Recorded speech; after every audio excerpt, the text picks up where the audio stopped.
And what I'd like to do today is I would like to discuss. I love it when he says discuss because there's never a discussion ever with Daro because he doesn't allow comments on his video. So The matter of Jehovah's Witnesses and child molestation. in this video, Daro just rambles on and does his damn best to justify the two witness rule that the Jehovah's Witnesses have, wherever something untoward or nefarious has happened, and it's been reported to the elders, the person reporting it isn't, his word or their word isn't good enough. Whether it be a child reporting uh, sexual misconduct from another older person in the congregation, their testimony or well, for a kid it's like a confession really, and that confession isn't good enough unless there's another person that has witnessed this nefarious activity. So that's what this guy's defending here today. And to be honest, like, he rambles on for a good 25 minutes or so, and it's all his justifications as to why the two witness rule is applicable for Jehovah's Witnesses to use. I've never really heard anyone defend that so much as this guy. Yeah, he's kind of hell bent on making sure that that the two witness rule is understood. Unfortunately, for a child who has been in a situation where somebody in a position of authority in the congregation has been inappropriate and used misconduct, that child is really, their testimony of it, their confession of it isn't enough for the person that's being accused. It's not enough for the Jehovah's Witnesses to take it any further. There's no justification for Jehovah's Witnesses to report it to authorities, and that's what this guy is a conviction of his. He believes in it strongly, just because of misinterpreted scriptures. It's just use your head, use your common sense. What's right and what's wrong. It's as simple as that. And the people he talks about in the video, if you care to watch it at his channel, they're unfortunate victims of circumstance where, sure enough, they've been accused falsely of things. And I don't deny that happens, it happens, but I really can't see there's a justification for this two witness rule. You've got to give the benefit of the doubt to the child or to the victim, at least until it's resolved and investigated. And that's what the Jehovah's Witnesses don't have the ability to do. They don't have the investigative ability to get to exactly what's happened.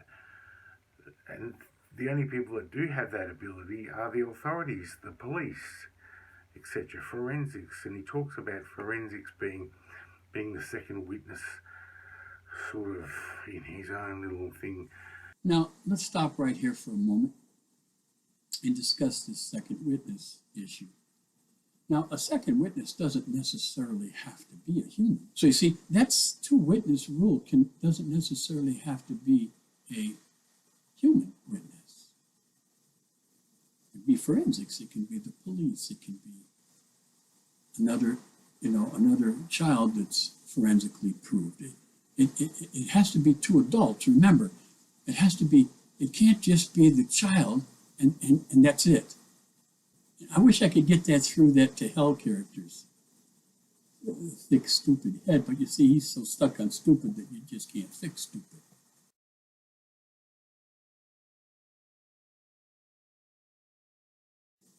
So you see, that's two witness rule doesn't necessarily have to be a human witness. be forensics, it can be the police, it can be another child that's forensically proved. It has to be two adults. Remember, it can't just be the child and that's it.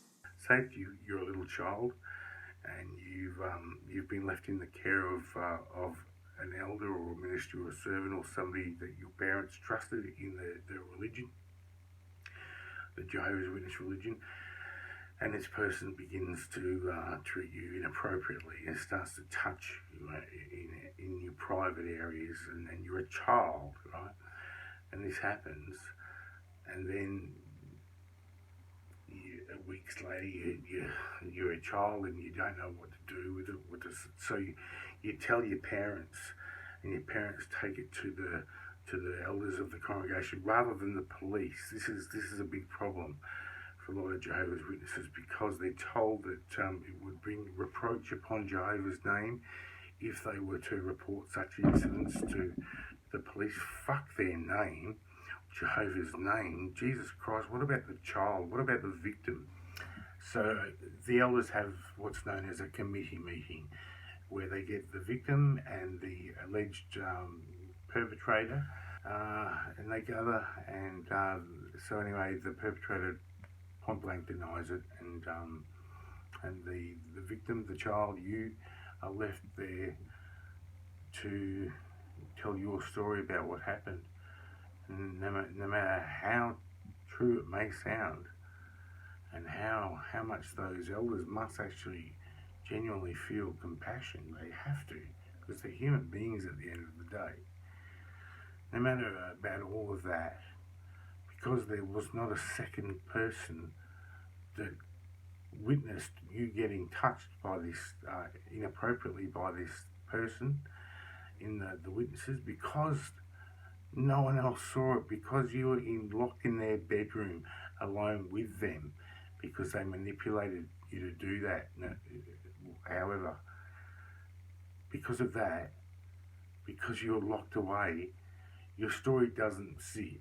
And I'm sorry, we can't take it any further. And sure enough, we do feel that maybe this guy that is being accused, the alleged perpetrator, may have a few shady things in his past. We might actually reprove him publicly from the platform, whilst he's still able to engage with all other witnesses and children, at the very worst. So that's what they're saying with the two-witness rule. The child has to, the perpetrator firstly has to have somebody else watch him and the victim, watch him commit the crime on the victim.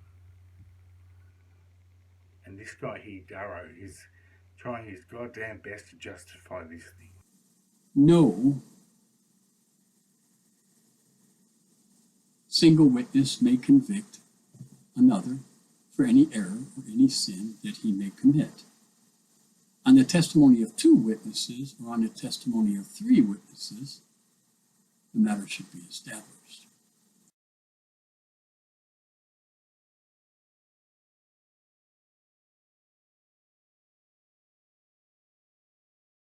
The doctor provided that the daughter's hymen was intact. As vaginitis, a small scar on one girl's hymen. According to Gerald, the boy had wet his pants and he put his penis into the boy's mouth and rectum. The nurse rubbed his back and took his temperature with a rectal thermometer. He did not seem upset, but remarked to her, "That's what my teacher does to me at nap time at school." The nurse rubbed his back and took his temperature with a rectal thermometer. He did not seem upset, but remarked to her, "That's what my teacher does to me at nap time at school."